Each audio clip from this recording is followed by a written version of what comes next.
welcome back. So in this video we are going to discuss about carbenes. Carbene is also a reaction intermediate. It's also very important for CSIR NET, GATE and IIT JAM. ठीक है. सो इससे पहले मैंने carbocation कार्बोनाइन reaction intermediate cover कर दिया है. अगर वो आप वीडियोस देखना चाहते हो उनका लिंक आपको डिस्क्रिप्शन में मिल जाएगा. सो स्टार्ट करते हैं कार्बीन्स से. इस वाली वीडियो में हम देखेंगे कार्बीन्स का कितने टाइप्स की कार्बीन होती है. उसके बाद हम देखेंगे कैसे हम इस कार्बीन्स को जनरेट करवा सकते हैं. ओके, सो स्टार्ट करते हैं. कार्बीन जो होती है इसमें कार्बन जो कि दो एटम के साथ बॉन्डेड होता है और इस पे 2 इलेक्ट्रॉन्स होते हैं.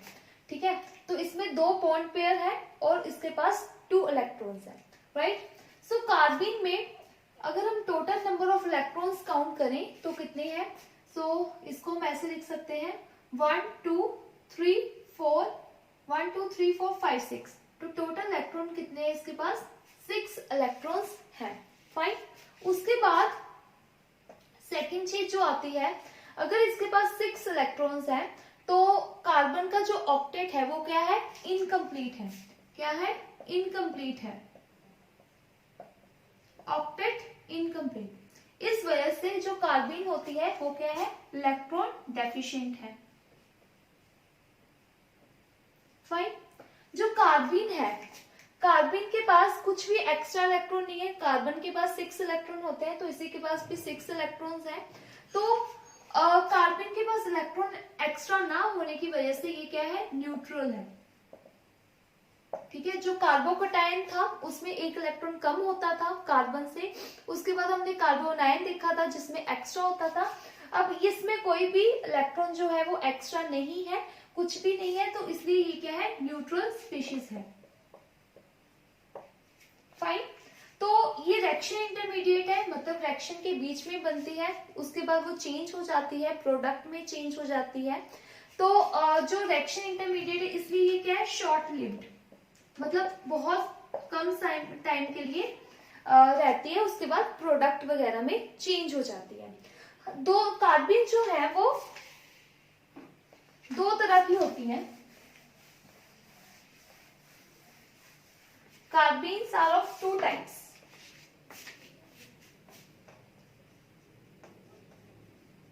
ठीक है. एक होता है सिंगलेट कार्बीन, एक होता है ट्रिपलेट कार्बीन. हम देखेंगे कौन से कार्बीन को हम सिंगलेट बोलते हैं, ट्रिपलेट क्या प्रॉपर्टीज क्या है, वो सब कुछ हम देखेंगे. अगर मैं सिंगलेट कार्बीन की बात करूं, इसको भी हम ऐसे रिप्रेजेंट करते हैं और ट्रिपलेट को भी ऐसे ही रिप्रेजेंट किया जाता है. दोनों आपस में कैसे अलग हैं, इससे पहले हम कार्बन की क्या लिख लेते हैं, इलेक्ट्रॉनिक कॉन्फ़िगरेशन लिख देते हैं. तो उसकी होती है 1s2 2s2 2p2. राइट. सो 2s2 और 2p2. सिंगलेट कार्बन में जो हाइब्रिडाइजेशन होती है कार्बन की वो क्या होती है, sp2. राइट. तो ये 3 ऑर्बिटल, एक s और 2 p ऑर्बिटल आपस में मिलके sp2 हाइब्रिडाइज्ड क्या बना लेते हैं, हाइब्रिड ऑर्बिटल बना लेते हैं.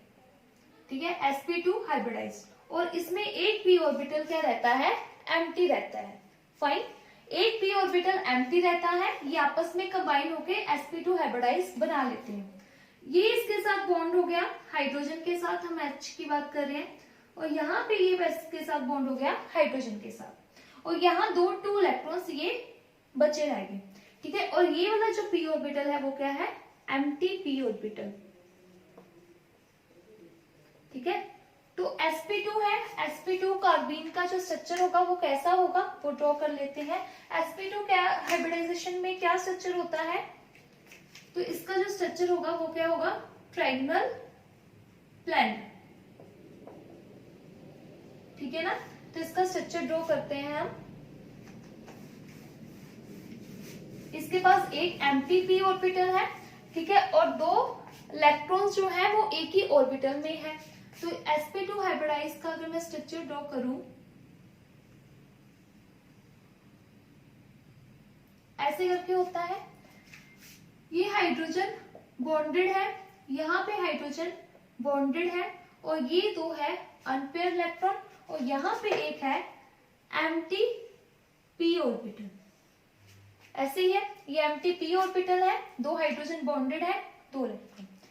sp2 हाइब्रिडाइज में अगर हम एंगल की बात करें वो होता है 120 डिग्री, राइट, ऐसे होता है।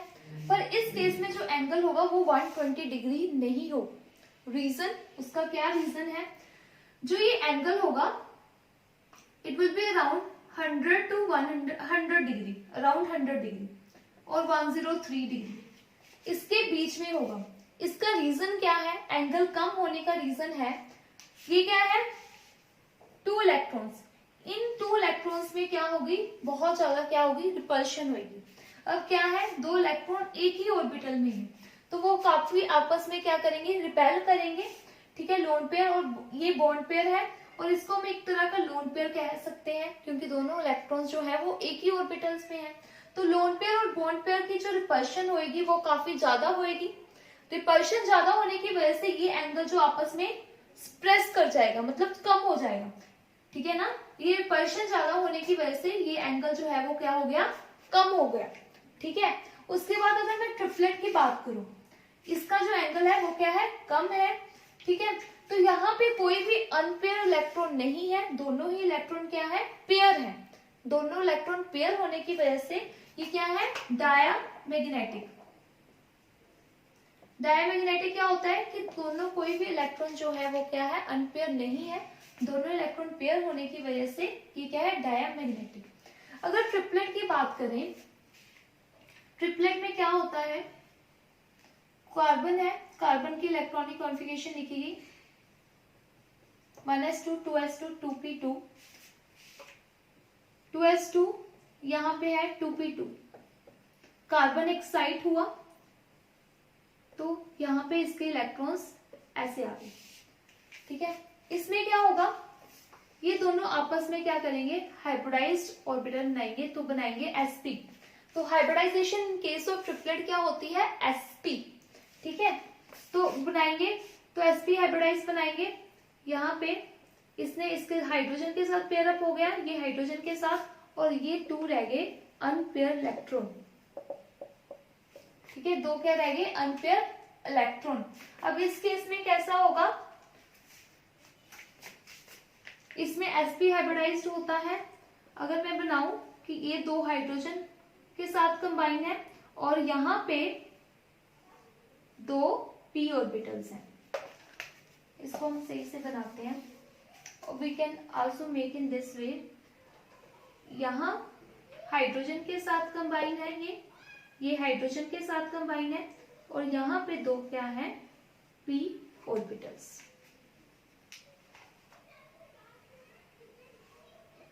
ठीक है।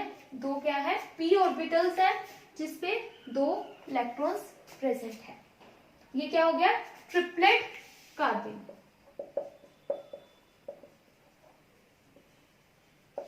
क्या हो गया? ट्रिपलेट कार्बन हो गया। फाइन।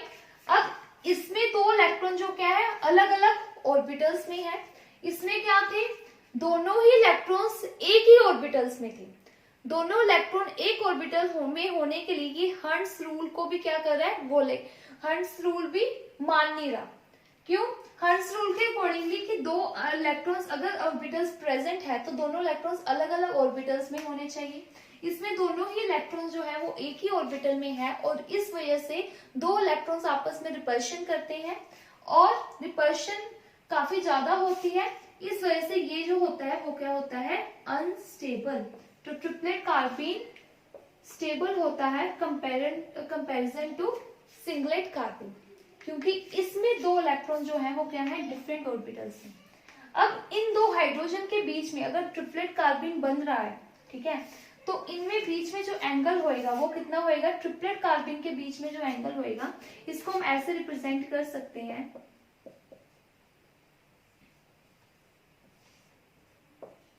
जो ये एंगल होएगा ट्रिपलेट कार्बन के बीच में जो एंगल होएगा that will be around 150 to 160 degree, ठीक है। जो ये एंगल होगा वो किसके इक्वल होगा? 150 to 160 डिग्री। फाइन। ट्रिपलेट कार्बिन के बीच में एंगल इतना होगा, क्योंकि इलेक्ट्रॉन जो है इसके केस में जो रिपल्शन है वो कम होगी, और मोर ओवर जो हाइब्रिडाइजेशन है वो भी क्या है, sp। फाइन, समझ आया। इसके बाद हम बात करते हैं सिंगलेट और ट्रिपलेट तो बना दिया, ठीक है। हमने ये भी बोल दिया सिंगलेट जो है वो अनस्टेबल है, ट्रिपलेट जो है वो स्टेबल है। रीजन क्या है वो भी डिस्कस कर लिया कि जो इस केस में इलेक्ट्रॉन जो है वो डिफरेंट ऑर्बिटल्स में है, ठीक है, डिफरेंट ऑर्बिटल्स में है, और इस केस में जो इलेक्ट्रॉन है वो सेम ऑर्बिटल में होने की वजह से काफी रिपल्शन है, जिसकी वजह से ये जो है सिंगलेट कार्बिन जो है वो अनस्टेबल है as compare to triplet. Fine. अब कुछ केसेस ऐसे होंगे जिसमें सिंगलेट कार्बिन जो है वो ज्यादा स्टेबल होगा। अगर मैं यहां पे लिखूं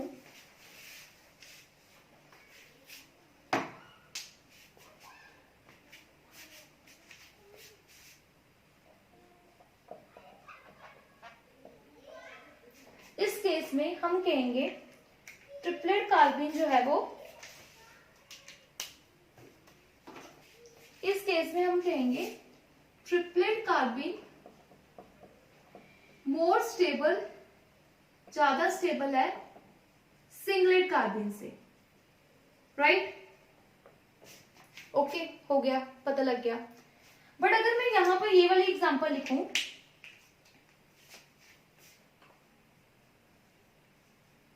राइट, इस केस में वी कैनॉट से कि सिंगलेट कार्बिन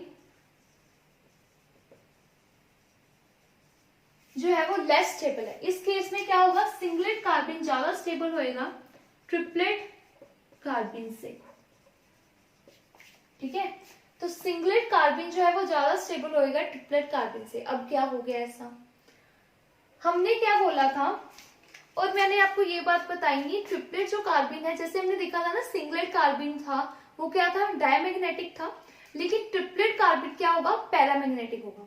पैरामैग्नेटिक क्योंकि ट्रिपलेट कार्बिन के पास क्या था, 2 अनपेयर इलेक्ट्रॉन थे, है ना। 2 अनपेयर इलेक्ट्रॉन होने की वजह से ये क्या बन जाएगा, पैरामैग्नेटिक। फाइन। अब जो ये वाला जो मैंने क्या बोला है कि सिंगलेट कार्बिन जो है वो ज्यादा स्टेबल होएगा ट्रिपलेट कार्बिन से। अब ऐसा क्यों, अब क्या हो गया, हमने जब सिंगलेट कार्बिन बनाया था, सिंगलेट कार्बिन क्या था, 2 क्लोरीन है, यहाँ पे एक ऑर्बिटल है जिसके पास 2 इलेक्ट्रॉन्स हैं, और यहाँ पे एम्प्टी क्या है, क्या था, एम्प्टी p ऑर्बिटल था, राइट। क्या था, एम्प्टी p ऑर्बिटल था। अब क्या करेगा, क्लोरीन है, क्लोरीन के पास क्या है, लोन पेयर ऑफ इलेक्ट्रॉन्स है, ये लोन पेयर ऑफ इलेक्ट्रॉन ये डोनेट करेगा इस एम्प्टी p ऑर्बिटल में, ये lone pair of electron donate होंगे एम्प्टी p ऑर्बिटल में, जिसकी वजह से ये जो कार्बिन है वो क्या हो जाएगा, स्टेबल हो जाएगा, ठीक है। इसलिए जब भी हमारे पास हेटेरोएटम हो उस केस में हमेशा ही सिंगलेट कार्बिन जो है वो ज्यादा स्टेबल होएगा एज कंपेयर टू ट्रिपलेट कार्बिन, ठीक है। अब ये सिर्फ CCl2 के केस में ही नहीं है, सिर्फ कि मैं CCl2, अगर हमारे पास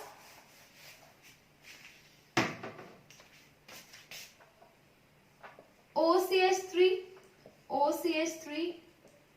लोन पेयर है, अब ये भी इस केस में भी ये क्या करेगा, एम्प्टी p ऑर्बिटल्स को इलेक्ट्रॉन डोनेट करेगा, ठीक है। तो इस केस में भी जो सिंगलेट कार्बिन है, सिंगलेट कार्बिन जो है वो ज्यादा स्टेबल होएगा देन ट्रिपलेट। फाइन, समझ आया, ओके। तो अगर हम बात करें, अगर नेक्स्ट केस लेते हैं, नेक्स्ट केस लेते हैं कि हमारे पास कार्बन है और 2 बल्की ग्रुप अटैच है, लेट्स से टर्शरी बुटाइल, ठीक है। सिंगलेट कार्बिन के बीच में जब 2 बॉन्ड पेयर थे, इनके बीच में जो एंगल था वो क्या था, 100 to 103 डिग्री के बीच में, राइट, ऐसा एंगल था। वेयरएज अगर हम बात करें, ये था case in case of singlet कार्बिन। Triplet की बात करूं तो उस केस में क्या था, जो एंगल था दैट एंगल इज बिटवीन 150 के अराउंड था, ठीक है, 150 के अराउंड था, इट कुड बी 130 to 150। तो मतलब इन दोनों के बीच में जो एंगल था वो ज्यादा था इन केस ऑफ ट्रिपलेट कार्बिन, ठीक है, ये बात को एग्री करते हो। तो जब भी बल्की ग्रुप होंगे तो बल्की ग्रुप पास नहीं रहना चाहेंगे क्योंकि स्टेरिक हिंड्रेंस आएगा, ये दोनों दूर रहना चाहेंगे, और दूर रहना चाहेंगे मतलब इनका जो ये कौन सा कार्बिन होएगा, क्या होएगा, ट्रिपलेट कार्बिन होएगा, राइट। तो इन case of bulky group कार्बिन favourable, कौन सा कार्बिन बनेगा, ट्रिपलेट कार्बिन बनेगा। वेयरएज अगर कोई हेटेरोएटम अटैच है, जैसे हमने कौन कौन से केस डिस्कस किए, ClCl, फिर हमने देखा OCH3, ठीक है, क्योंकि ऑक्सीजन के पास भी लोन पेयर है। Next it could be NH2, nitrogen के पास भी लोन पेयर है, ठीक है, तो वो भी एम्प्टी p ऑर्बिटल, तब भी कौन सा कार्बिन फेवरेबल होगा, सिंगलेट कार्बिन। समझ आ गया। अब हमने ये सब कुछ तो देख लिया, कार्बिन कौन कौन सा होता है, कैसा कैसा होता है। अब हम कार्बिन को कैसे जनरेट कर सकते हैं, कैसे बना सकते हैं कार्बिन। सबसे पॉपुलर रिएक्शन जो कार्बिन की हम पढ़ते आए हैं वो है राइमन-थाइमन रिएक्शन, ठीक है, राइमन-थाइमन रिएक्शन है। सो सबसे पहले हम जो कार्बिन को जनरेट करेंगे वो करेंगे बाय अल्फा एलिमिनेशन। तो डिफरेंट डिफरेंट रिएक्शंस देखेंगे कार्बिन को बनाने की, राइट, कैसे कैसे कौन कौन सी रिएक्शन में जो कार्बिन है वो बनता है। सबसे पहले हम देखेंगे बाय अल्फा एलिमिनेशन, कैसे बनता है वो सब हम डिस्कस करने वाले हैं। सो अल्फा एलिमिनेशन में हमने लिया C H H, यहाँ पे Cl और यहाँ पे H, राइट। फिर हमने यहाँ पे डाला LDA। अब LDA क्या है, LDA इज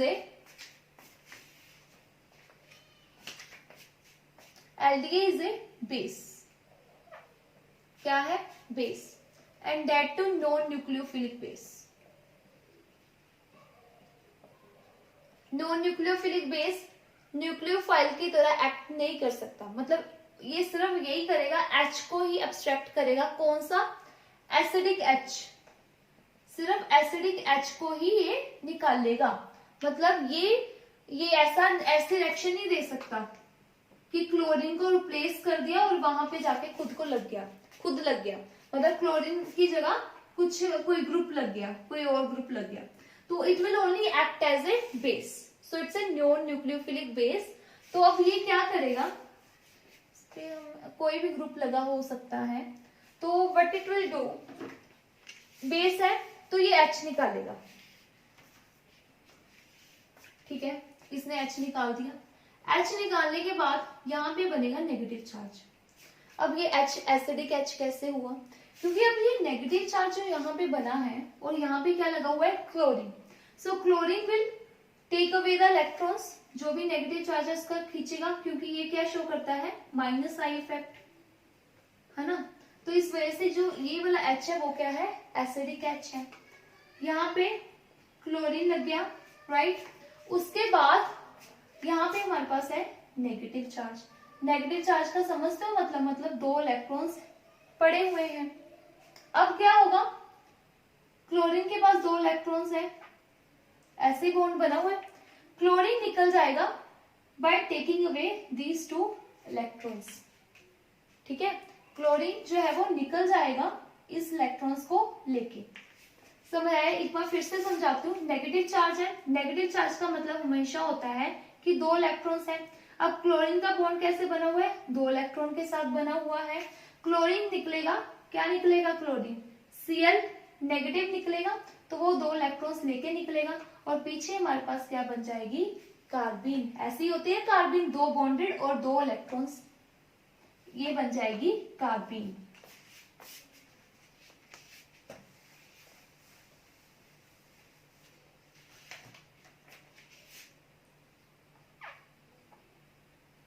दो ग्रुप लगे हुए हैं और यहाँ पे बन जाएगी कार्बिन। फाइन। उसके बाद ये सबसे कॉमन रिएक्शन है राइमन थाइमन रिएक्शन, जिसमें कार्बिन बाय अल्फा एलिमिनेशन से ही बनती है। ठीक है, तो इसमें क्या है, कौन सी रिएक्शन होती है, राइमन थाइमन रिएक्शन। इसको हम ये भी बोलते हैं फॉर्माइलेशन ऑफ क्या, फिनोल। फॉर्माइलेशन क्या होता है, फॉर्माइल ग्रुप क्या होता है, CHO ग्रुप लगना फिनोल पे। ठीक है, ऑर्थो पोजीशन पे फिनोल होता है, ये रिएक्शन है, OH है, यहाँ पे हमने CH डाला और डाला बेस, और यहाँ पे फॉर्माइलेशन हो जाती है। तो इस रिएक्शन में जो इंटरमीडिएट बनता है वो क्या बनता है, कार्बीन। ठीक है, कैसे बनता है, यहाँ पे CH है, Cl है, 3 Cl है, हमने डाला हुआ है base NaOH, will act as a base। Base का क्या काम है, एसिडिक H को निकालना। अब एसिडिक H है, ये निकलेगा, यहाँ नेगेटिव चार्ज आएगा। क्यों है ये एसिडिक H, क्योंकि अब ये 3 जो क्लोरीन है इसको स्टेबलाइज कर रही है, इसके नेगेटिव चार्ज को अपनी तरफ खींच रहे हैं और ये नेगेटिव चार्ज को कम कर रहे हैं। निकल गया। उसके बाद इन द नेक्स्ट स्टेप क्लोरीन जो है वो लीव करेगा और पीछे हमारे पास क्या बनेगा, कार्बन। अब ये कौन सा कार्बन बनेगा, सिंगलेट, क्योंकि इसके पास क्या है, लोन पेयर, जो कि इसके एंटी p ऑर्बिटल में दे सकते हैं। राइट, समझ आ गया। नेक्स्ट रिएक्शन है जिसमें कार्बन बनता है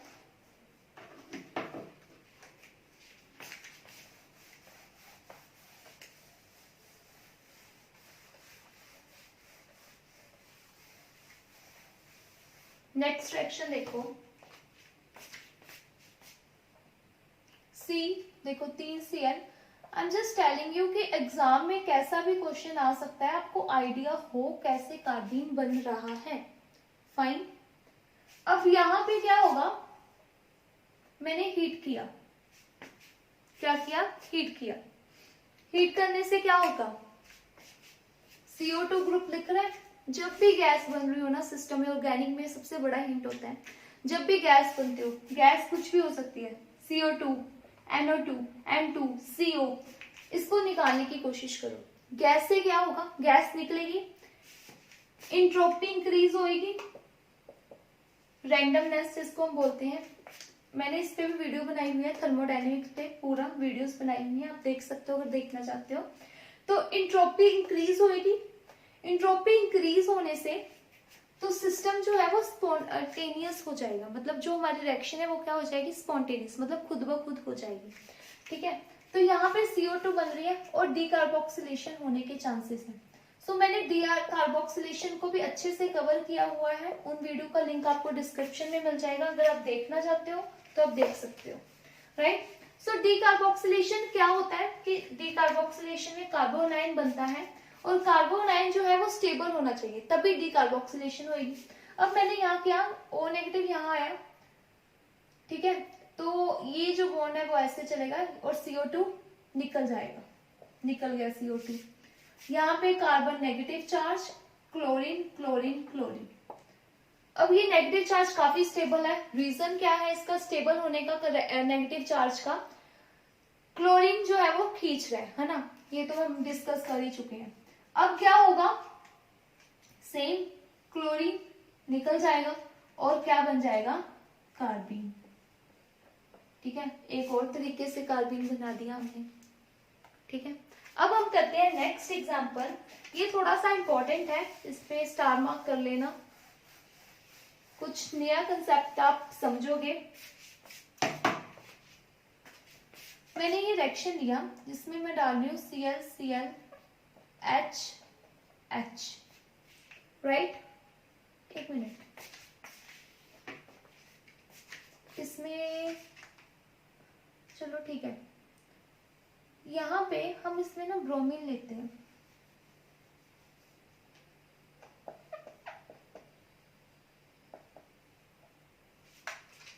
राइट।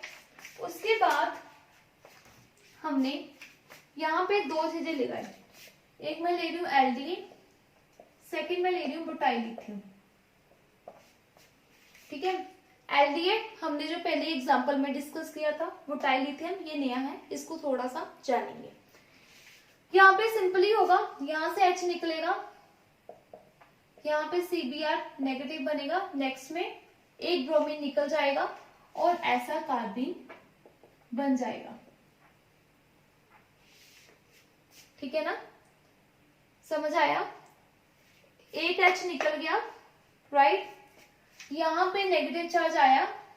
अब इन द नेक्स्ट स्टेप H और ब्रोमीन रह जाएगा और एक ब्रोमीन निकल जाएगा। अब इस केस में ये भी तो बेस है, butyl lithium is also very good base, ये भी स्ट्रॉन्ग बेस है काफी,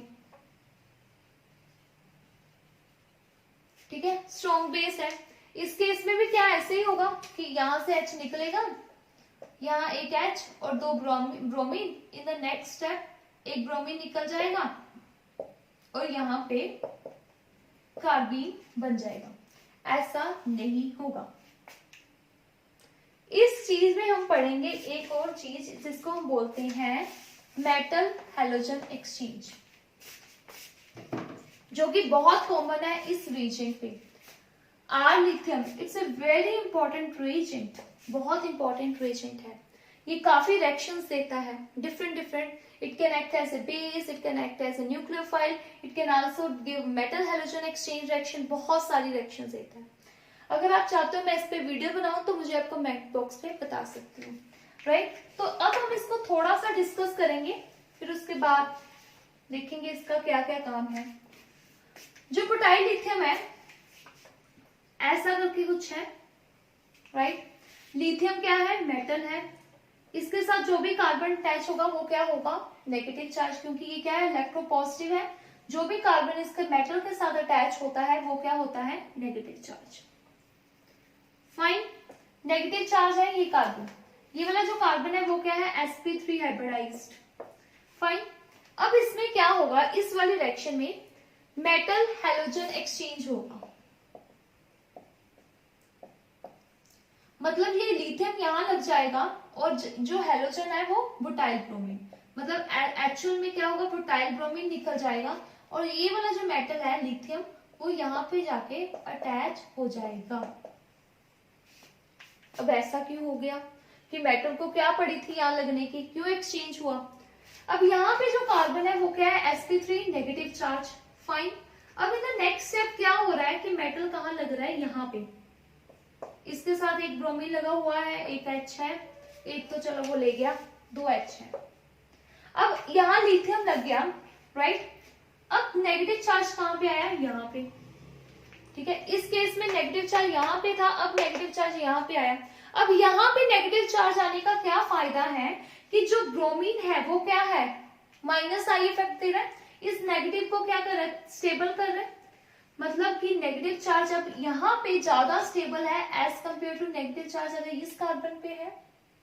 फाइन, समझ आया कि अगर नेगेटिव चार्ज इस कार्बन पे है वो कम स्टेबल है एज कंपेयर टू अगर नेगेटिव चार्ज इस कार्बन पे है, क्योंकि ब्रोमीन इसको स्टेबलाइज कर रहा है, इसलिए क्या होती है? Metal halogen exchange. समझ आ गया? आई होप आपको समझ आया होगा। अब यहाँ पे लिथियम आ गया, हो गया, चलो कर दिया इसने ऐसा काम। यहाँ पे नेगेटिव चार्ज तो आ गया। इन द नेक्स्ट स्टेप क्या होगा? ये ब्रोमीन निकल जाएगा और नेक्स्ट में हमें जो कार्बीन बनेगा इस केस में वो बनेगा ये वाला। अगर हम एल्डिहाइड डाल रहे हैं सेम रिएक्टेंट में तो हमें ये वाला कार्बीन मिल रहा है। अगर हम बुटाइल लिथियम डाल रहे हैं सेम रिएक्टेंट में तो हमें ये वाला कार्बीन मिल रहा है, ठीक है। दोनों ही कार्बीन अलग हो गए। ओके, समझ आया होगा। I hope this is very important concept, आप इसको बोल नहीं सकते। नेक्स्ट देखते हैं कि कार्बीन हम कैसे जनरेट करवा सकते हैं।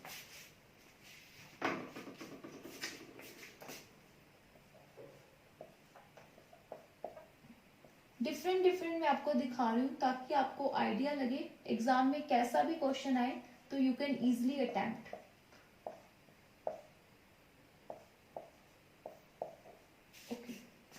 H लाइट की प्रेजेंस में बहुत रिएक्शंस होती हैं। यहाँ पे जब भी ऑर्गेनिक में ना कुछ रूल्स होते हैं। एक तो मैंने आपको बता दिया कि गैसेस बन रही हो, कोशिश करना कभी भी बन रही हो तो वो निकलेगी, ठीक है। हेलोजन है ग्रुप में, अगर किसी भी रिएक्टेंट में, तो वो भी ऐसे most of the cases, I am not saying 100%, most of the cases वो निकलेगा। कुछ कुछ ट्रिक्स होती हैं जिससे हम ऑर्गेनिक के क्वेश्चन इजीली अटेम्प्ट कर पाते हैं। ऐसे ही अगर 3 मेंबर रिंग है ना सिस्टम में, तो most of the cases, I would not से 100%, मोस्ट ऑफ द केसेस वो निकलेगा, ठीक है, वो खत्म होएगी रिंग। तो ऑप्शंस को ध्यान में रखते हुए चलना है। एग्जाम में ऑप्शंस को ऐसे नहीं, ऑप्शन देखने नहीं, क्वेश्चन देखे जाओ, ऐसा फिर क्वेश्चन अटेम्प्ट करना मुश्किल हो जाता है ऑर्गेनिक का, फाइन, और गलती होने के चांसेस काफी ज्यादा होते हैं। अब ये 3 मेंबर रिंग दिख रही है, तो हमें पता है 3 member rings are not stable, इसको कहीं ना कहीं खत्म होना है। तो इसको कैसे खत्म करना है हमने, लाइट भी है, तो यहाँ पे पॉसिबिलिटी है कार्बीन बनेगी। इसको मैं बना दूं, बॉन्ड को मैं बना दूं इलेक्ट्रॉन्स के फॉर्म में, कैसे बनाऊंगा, ऐसे करके बने होंगे, 2 इलेक्ट्रॉन से बॉन्ड बनता है, आई होप आपको पता होगा। क्या होगा, ये 2 इलेक्ट्रॉन लेके निकल जाएगा और ये दोनों इलेक्ट्रॉन आपस में क्या बना लेंगे, बॉन्ड, फाइन। तो हमारे पास तो कौन सा प्रोडक्ट बनेगा, ये वाला प्रोडक्ट बन जाएगा, यहाँ डबल बॉन्ड आ जाएगा और ऐसा कुछ बन जाएगा, सेम ही रहेगा, ठीक है। मैंने एक बॉन्ड एक्स्ट्रा बना दिया यहाँ पे, ऐसा प्रोडक्ट बन जाएगा और हमारे पास साथ में क्या मिलेगा, हमारे पास कार्बीन की फॉर्मेशन होगी।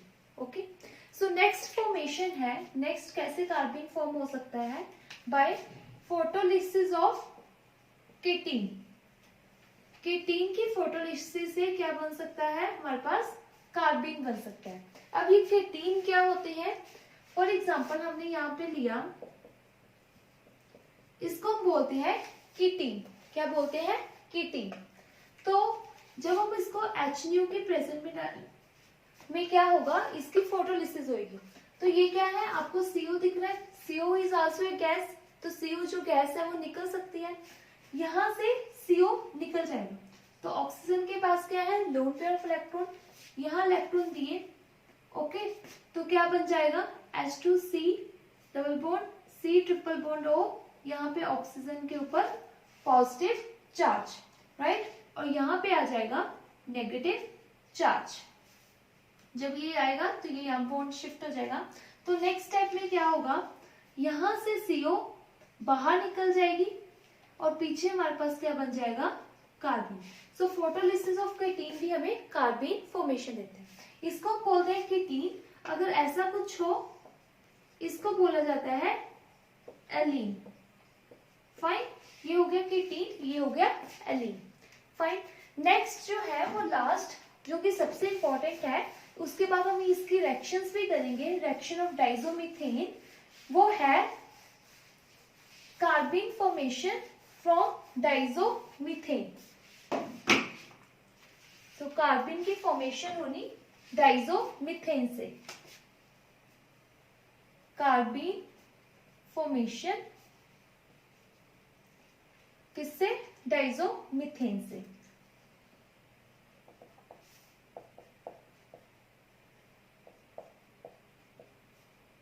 ओके,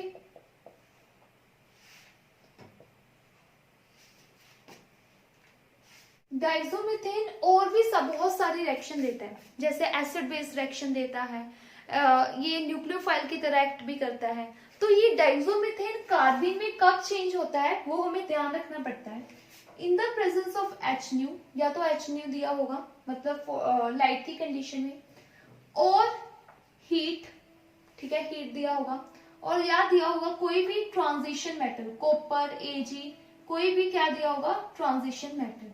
इन तीनों में से कोई भी कंडीशन दी हो तो we have to change this diazomethane into carbene, तो वो कार्बीन में चेंज हो जाएगा, ठीक है। HNO हो सकता है, हीट हो सकता है, कॉपर हो सकता है, कोई भी ट्रांजिशन मेटल हो सकता है, और ये कार्बीन में चेंज हो जाएगा, फाइन। अब देखते हैं, ये कार्बन में चेंज हो जाता है। अब देखते हैं कुछ रिएक्शंस। रिएक्शंस ऑफ डाइजोमीथेन, और कैसे कैसे तरीके हैं जिससे हम उसको कार्बिन में चेंज करवा सकते हैं। ये फर्स्ट रिएक्शन हम देखने वाले हैं, और कैसे कैसे एक्ट करता है हमारा डाइजोमीथेन। सो CH2 है, इसको हम ऐसे भी तो लिख सकते हैं। क्या किया बेसिकली मैंने, ये यहां भेज दिया, इसको यहां भेज दिया, फाइन। अब यहाँ पे आप देखोगे ये न्यूक्लियोफाइल की तरह एक्ट करेगा। कैसे? ये जो है वो क्या है, इलेक्ट्रॉन डेफिशिएंट स्पीशीज है। इलेक्ट्रॉन डेफिशिएंट क्यों है? क्योंकि कार्बोनिल ऑक्सीजन जो है वो कार्बन के इलेक्ट्रॉन मतलब जो बॉन्ड पेयर है इसको खींच रहा है, और कार्बन इलेक्ट्रॉन डेफिशिएंट बना रहा है। इलेक्ट्रॉन डेफिशिएंट है, ये CH नेगेटिव यहाँ पे अटैक करेगा, इस कार्बन पे अटैक करेगा, और क्लोरीन जो है वो निकल जाएगा। यहाँ पे आ रहा है COR, यहाँ CH2 और N ट्रिपल बॉन्ड N, और यहाँ पे positive charge, fine. Okay, next step में क्या होगा, ये जो H है ये क्या है, एसिडिक H है। ये H जो है वो क्या है, एसिडिक H है। ऐसा क्यों? सोचने वाली बात है, ऐसा क्यों है? अब देखना, यहाँ पे इस H को हम जब बनाएंगे नेगेटिव चार्ज, ये क्या हो रहा है, डीलोकलाइज्ड हो रहा है। कैसे? ये नेगेटिव चार्ज इधर भी जा सकता है और इधर भी जा सकता है, इस वजह से ये जो H है वो क्या है, एसिडिक। भी नेगेटिव चार्ज है, नाइट्रोजन के ऊपर पॉजिटिव चार्ज है, क्या करेगा, यहाँ पे बॉन्ड बनाएगा और N नेगेटिव आ जाएगा। CO CH double bond N negative, और यहाँ पे positive charge, fine. Okay, in the next step ये देगा, ये यहाँ शिफ्ट होएगा, कैसे बनेगा, वही है जो उसको रिपीट कर रहे हैं, हम कुछ नहीं कर रहे। N ट्रिपल बॉन्ड N और यहाँ पे positive charge, fine. Nitrogen gas है, बन सकती है, यहाँ से वो निकलेगा, N2 माइनस N2 होगा, और यहाँ पे हमारे पास क्या बन जाएगा, कार्बीन। क्या बन गया, कार्बीन। क्या बन गया, कार्बीन। ऐसे भी कार्बीन की जो है फॉर्मेशन हो सकती है। अब नेक्स्ट रिएक्शन देखते हैं, ये इंपॉर्टेंट है इसको, कि जो हमारे पास डाइजोमीथेन है वो काफी रिएक्शन देता है, हमें कंडीशन का केवल हमें पता ही लगता क्वेश्चन में, कार्बन की फॉर्मेशन हो रही है, तो ध्यान रखनी है वो कंडीशन कौन कौन सी है, हीट, लाइट या कोई भी ट्रांजिशन मेटल। तो जो डाइजोमीथेन है वो सीधा कार्बन में चेंज हो जाएगा। अब ये देखो, ये वाली रिएक्शन काफी अच्छी रिएक्शन है।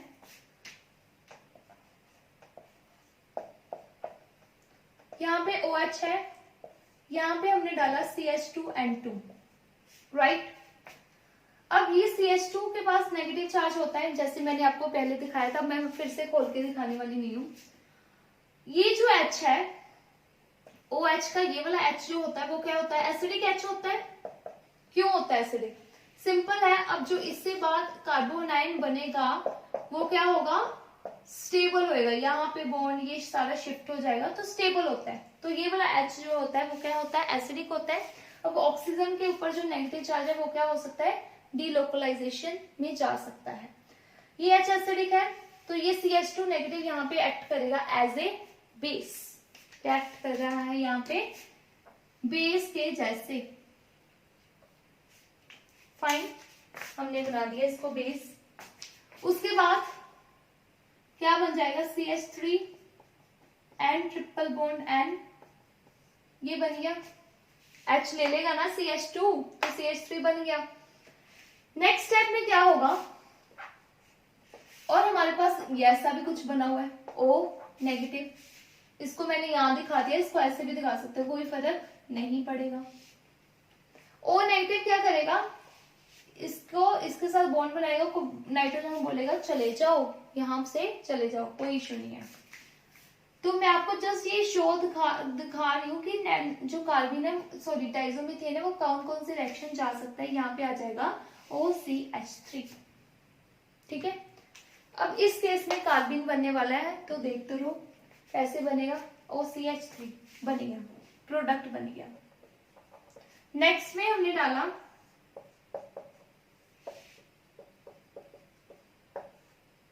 ऐसे। इस केस में ये H जो है वो एसिडिक है? बिल्कुल नहीं। क्यों?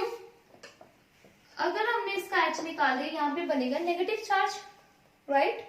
यहाँ पे नेगेटिव चार्ज बनेगा जो कि बिल्कुल स्टेबल नहीं है, ठीक है। और नेगेटिव कोई वी कैन से बिल्कुल स्टेबल नहीं, तो वो लाइन गलत होगी। और नेगेटिव जो बनेगा वो आगे डीलोकलाइजेशन में नहीं जा रहा, ठीक है। ओ नेगेटिव ही रहेगा। अब ये जो है इतना अच्छा बेस तो है नहीं कि इतना वीक एसिड होने पे उसमें नॉट दैट गुड बेस कि इसके साथ भी रिएक्शन कर ले OH, जो कि इतना एसिडिक है ही नहीं। इवन जो ये अल्कोहल है ना, तो ये लीस्ट एसिड होते हैं इवन वाटर से भी, राइट। सो यहाँ पे नो रिएक्शन, कोई रिएक्शन नहीं होगी। फाइन। अब आते हैं नेक्स्ट, CH2N2 और हमने डाल दी H में, लाइट की कंडीशन डाल दी। क्या होगा लाइट की कंडीशन में? सीधा बनेगा कार्बीन। मैंने ऊपर वही बता के आई हूं ना, कार्बीन बन जाएगा अगर डाइजोमीथेन में लाइट हो, हीट हो, कोई भी ट्रांजिशन मेटल हो। अब क्या होगा, ये कार्बीन जो है वो OH के बीच में क्या हो जाएगा, इंसर्ट हो जाएगा और हमारे पास ये प्रोडक्ट बन जाएगा। कार्बीन जो है वो इंसर्शन रिएक्शन भी देता है, जिसको हम अगली वाली वीडियो में डिस्कस करने वाले हैं, ठीक है। तो इंसर्शन यहाँ पे बन जाएगा OCH3। फाइन। सो आज की क्लास का लास्ट क्वेश्चन, इसको अच्छे से देखना है, बहुत इंपॉर्टेंट है, गेट में पूछा जाता है ऐसा क्वेश्चन। सो ध्यान से देखना है इसको। इस रिएक्शन में हमने कार्बन जनरेट करना है। ऐसा रिएक्टेंट देखिए, हमें जब अगर हमने प्रैक्टिस ना की हो ना, तो हमें आइडिया नहीं होगा कि यहाँ पे भी कार्बन जो है वो जनरेट हो सकता है। देखते हैं कैसे करते हैं। मैंने यहाँ पे लिखा CH3N डबल बॉन्ड O, यहाँ पे C double bond O and H2, यहाँ पे मैंने डाला NaOH। क्या है ये? OH negative, will act as a nucleophile. यहां लगेगा, ये ऊपर गया,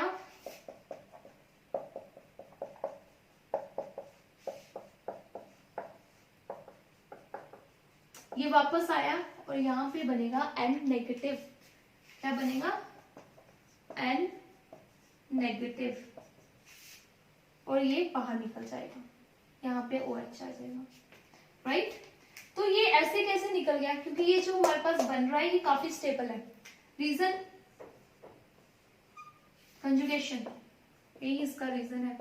तो N डबल बॉन्ड N, यहाँ पे O नेगेटिव, तो यहाँ पे अटैच हो जाएगा H, right. In the next step हमने बेस डाला कोई भी, तो यहां से H जाएगा और यहाँ नेगेटिव आ जाएगा। ये वाला नेगेटिव स्टेबल है, रीजन कंजुगेशन में जा रहा है। ये नेगेटिव यहाँ पे बॉन्ड बनाएगा और यहाँ पे आएगा नेगेटिव चार्ज। फाइन। ये वाला ग्रुप रिएजन को ध्यान से देखना। उसके बाद यहाँ पे है लोन पेयर, राइट। ये लोन पेयर यहाँ बनाएंगे बॉन्ड। मैं इसको ना ऊपर ही बनाती हूँ, अच्छे से समझ आएगा आपको। हमारे पास ये बना CH double bond N negative और यहाँ पे है OH। तो इसके पास लोन पेयर है OH, अगर यहाँ पे H लग जाए N तो ये निकल सकता है। डबल बॉन्ड बना, ठीक है, ये लोन पेयर डबल बॉन्ड बनाएगा। अब ये वाला OH निकल जाएगा। कैसे? क्योंकि यहाँ पे ऑलरेडी एक H लगा होगा, तो क्या हो जाएगा? निकल जाएगा, राइट। इसके बाद यहाँ पे CH double bond N double bond N, यहाँ पे नेगेटिव चार्ज, राइट। फिर क्या होगा इन द नेक्स्ट स्टेप? यहाँ पे पॉजिटिव चार्ज है, राइट। यहाँ पे बॉन्ड बनेगा, ये बॉन्ड यहाँ शिफ्ट होएगा, तो CH negative N triple bond N और यहाँ पे positive charge. In the next step nitrogen निकल जाएगा। देखो यहाँ पे CH2 था, राइट, CH2। उसके बाद नेक्स्ट स्टेप में नाइट्रोजन निकल जाएगा और हमारे पास जो बनेगा वो क्या बनेगा? कार्बन। ओके, सो ऐसे हम इस रिएजेंट से कार्बन जो है वो बना सकते हैं। तो आपको थोड़ा बहुत आइडिया होना चाहिए कैसे बन रहा है। आप जितने नंबर ऑफ क्वेश्चंस प्रैक्टिस करोगे उतना ही आइडिया होएगा। In the next video we are going to discuss about the reactions जो कार्बाइन देता है, वो सब डिस्कस करेंगे। I hope you like this video and thank you so much for watching.